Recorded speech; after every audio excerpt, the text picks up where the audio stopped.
সোমবার বেছে বেছে এভাবেই সোমবার বা শুক্রবার বেছে বেছে ধর্মঘট করে না, একবার ধর্মঘট করেছে একটানা এক সপ্তাহ। এরপর এই শতাব্দীর এই সহস্রাব্দের প্রথমে এভাবেই এই নূতন ইতিহাস তৈরি করেছে। কিন্তু এভাবে ধর্মঘটে এরকম থাকে না, অবিমিশ্রকারিতা থাকে না যে ধর্মঘট ডাকার পর দুপুর বেলায় বলছি 12 ঘন্টা ধর্মঘট ডেকে যে আজকে বিয়ে বাড়ি অনেক বিয়ে আছে সুতরাং ধর্মঘট তুলে নিচ্ছে।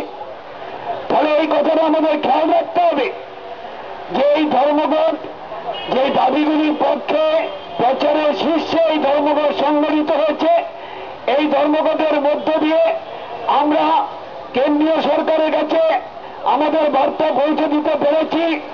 আমাদের রাজ্য পশ্চিমবঙ্গ আমাদের যে সরকারের কিছু পদক্ষেপ যা গ্রহণ করা হয়েছে তা কার্যকরী করার ক্ষেত্রে শিথিলতা আছে। এই ধর্মঘটের মধ্য দিয়ে তাদের উদ্দেশ্য এই জায়গায় শিথিলতা তৈরি করবার জন্য নানাভাবে আমরা